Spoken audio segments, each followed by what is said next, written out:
What actually is the Arctic? What a ridiculous question. Obviously the Arctic is the place where Santa lives, where penguins are sacrificed to create the Northern Lights, obviously. Wait, no. I'm thinking of Macy's again. Right, so what actually is the Arctic? Well, let's find out.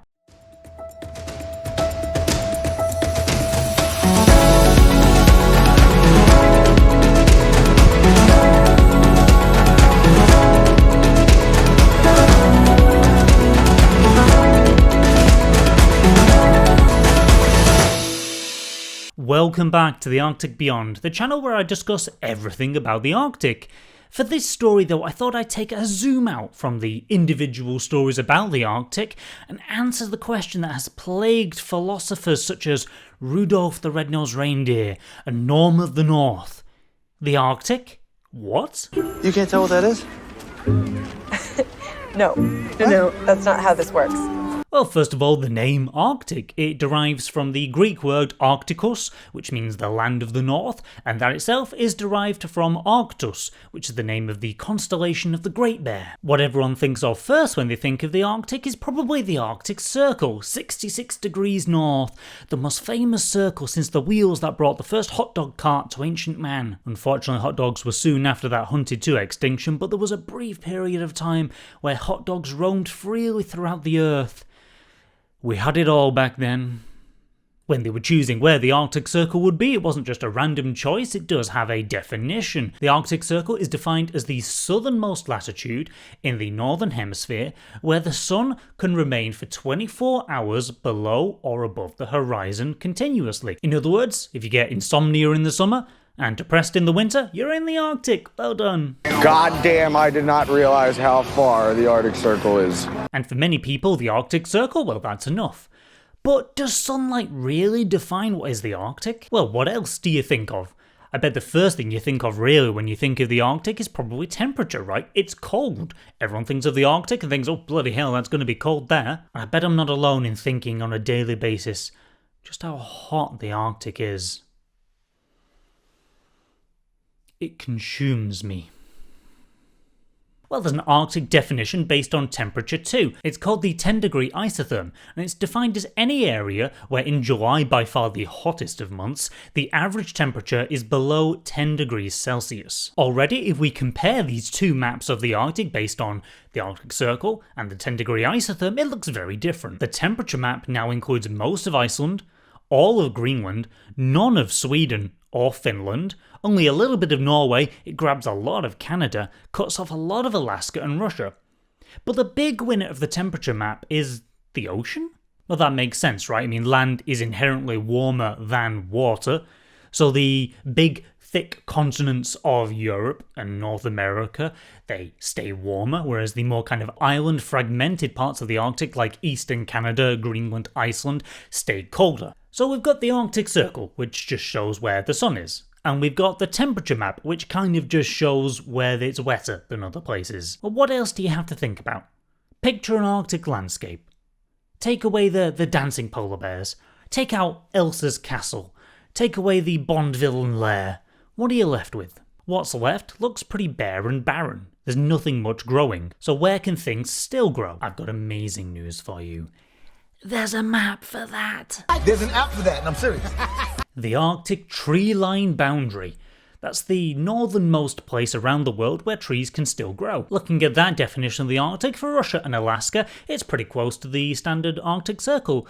Canada once again comes out the big winner of this category. Iceland basically entirely cut off. Norway the same. Sweden and Finland completely left out. Greenland, interestingly, there's that little knob at the bottom of Greenland where apparently there was a nice oasis, which makes sense, right? I mean, that must be the place where Vikings first landed in Greenland, saw apparently a lush forest and were like, I'm going to name this whole country based on this one piece of land I've landed on right here. And, you know, not really getting the name completely right for the rest of the country, but that's fine. They worked with what they had. I did my best. I tried to help. But just trees, though? Really? Are we just thinking about trees when we think of plants? Those tall, skinny, luscious, evergreen, wise, stunning Other plants deserve attention too, is what I'm trying to say. Like, I love trees, because they give us books. I mean, where's my shrub gang at? Now that's what I call the right amount of arid shrubbery. Who here is willing to ride or die for my grasses and my sedges? Amazing news. I mean, it's like Christmas. There's a map for that too. And in this map, I mean, I really hope you're not sick of multiverses at this point, because we've got 3 variants of the Arctic now. We've got the high Arctic, the low Arctic, and the subarctic. The high Arctic is basically kept to a bunch of random islands and a bit of Siberia, closest to the North Pole, where almost nothing grows apart from you get a couple of months in the summer where a few little flowers and mosses and grasses manage to grow a little bit in the summertime. The low Arctic goes a bit further inland, and that kind of defines where you get more complex plants like shrubs, which can grow bigger than things like grasses, but they're not as tall and nutrient dense as trees. Then the subarctic goes into what you might know as boreal forest, these kind of northern regions in the world where forests and trees can grow plentifully. But, I mean, there's more than just trees in the Arctic. This isn't an Entmoot we're talking about. The Conservation of Arctic Flora and Fauna Working Group, a part of the Arctic Council, conducted the Arctic Biodiversity Assessment. This was a huge study done to look at the health status, the population trends of all species that you might consider Arctic species. They used very broad definitions to define what was the Arctic, and if you look at the map that they made, and look at that bad boy, look at how wide that is, all of Greenland, all of Iceland, and welcome to the party, Faroe Islands. Oh, it was bring your own chair. So, it doesn't look like you've got a chair. I guess you can share with Russia? Oh, no, you don't want to share with Russia. I mean, I get it. Well, you can sit on the floor for now, and maybe Denmark can bring you one. They brought Greenland one, so I'm sure they won't forget about you, right? Again. You forgot me too! So the Arctic is dark, cold, has animals, sometimes has trees. That's about it, right? Yeah? Right, should we go home? No, people live there. I forgot about the people again. Do that every time. Wouldn't believe how many people live out here in the mountains, Ruthie. Well, for that we looked to the Arctic Human Development Reports, which was all about looking at the people in the Arctic. Let's take a look at the map of Arctic people. It's pretty close to the biodiversity map, right? Which makes sense. Where animals and plants can grow tends to be where people go as well. The big difference in this map, though, all of Alaska made it into this one. Oh, well done. That's great news for the town of Chicken, with the famous Chicken Airport and Chicken Historic District, where you can learn about things like where chickens go after they leave KFC and the ridiculous reason for the name of chicken. You see, chicken was a part of the Alaska Gold Rush of the 19th century. It was a small mining settlement that started to grow, and by 1902, they built a post office. The town had grown to a large enough size they needed their own post office. Because they built a post office, it needed an actual name at this point. Just didn't have a name, there was no point. But now, the town is big enough, has a post office, needs a name. I need a name. Someone in the system. So they were thinking about, well, what should we name this town? This is a big decision. Right, well, what makes us different? There's loads of ptarmigan in the area. Oh, cool, oh, that's nice. I like ptarmigan. Yeah, let's name the town Ptarmigan. And then someone at the back of the meeting room raises their hand sheepishly. I can't spell ptarmigan. Can anyone here spell ptarmigan? Murmuring. No, none of us can spell ptarmigan.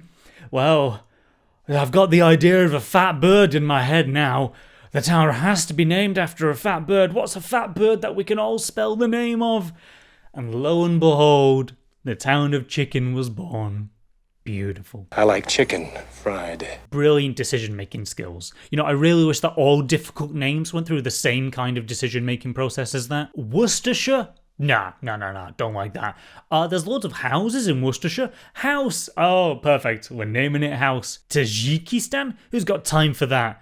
Lots of mountains? Alright, we're calling it Hill. Tajikistan is now Hill. Alright.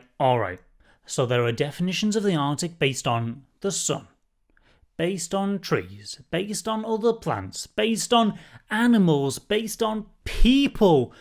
All of that together looks like this. Look at how widespread that is compared to just the Arctic Circle. Doesn't that feel good? Doesn't it feel good to stretch out? Doesn't it feel nice to be like a cat on a warm bed, just stretching out, rather than all cramped up in that circle? Isn't that what we should think about when we think of the Arctic? This beautiful, huge, widespread area encompassing so much life, so many people, so much history. Isn't that what we should think of when we think of the Arctic, rather than just this little circle where it gets dark in winter and light in the summer? So to answer that first question, what actually is the Arctic? Well, it's bigger than you thought. It's cold. There's lots of animals. Lots of people. Sometimes it's dark, sometimes it's light. And I love it beyond words. I'm in a glass case of emotion! But what did those idiots in the past think like the Arctic looked like? This map is from 1701, it's made by Heinrich Scherer, and something stand out right away. Scandinavia and Russia look pretty good, but what the hell is happening to Iceland? Looks like a facehugger from Alien. And it's really rubbing it in that the name of the map looks to be written on the skinned corpse of a polar bear. Like Scherer was really trying to make it clear here, humans are in the Arctic and we're gonna do whatever we want here. I love that beyond Canada and into Alaska, he basically gave up and just drew people riding reindeer and fighting bears. Oh, what are they doing over there in darkest Alaska? Hating animals? Got it, no problem. The sun's happy though. Glad to know that the sun baby from the Teletubbies is actually over 300 years old and will outlive us all until the eventual heat death of the universe. My favourite thing though is all the sea monsters. When did cartographers stop making sea monsters on maps? It's a lost art. Like, look at this guy. Looks like a heron mated with a steamboat. We've got this absolute diva of a sea monster. Look at that hairdo, that long flowing tail, that agonised yell, which is definitely a scream that its rider clearly stated 14, not 15 Ferrero Rochers were to be stocked in the mini fridge. There's the monster mid-projectile vomit like one of those hair flick Instagram photos. And the cutest hamster whale monster chilling off of Nova Scotia. Any viewers in Halifax, let me know if such cute monsters are real and where I might get a cuddle from one. It is concerning that the CIA were operating so long ago, but frankly, I always suspected that Sunbaby was an arc. Nunu was caught partaking in tubby custard and has been undercover in Tubbyland for decades. He's a rat! He's in it up to his eyes, so he ratted to save himself. Alright. I'm sure that did nothing but actually confuse you into wondering what the hell the Arctic actually is, but you know, it's whatever your heart wants it to be, my friends. Thank you so much for spending some of your time with me today. It really is a pleasure to make these videos. If you're enjoying them, I hope you'll lend me a like, a share, a comment, even a subscribe if you're feeling generous. These things all really help the channel as I work towards being a full-time educator, communicator, and even entertainer about all things about the Arctic. Thank you so much. I'll see you next time. Bye bye.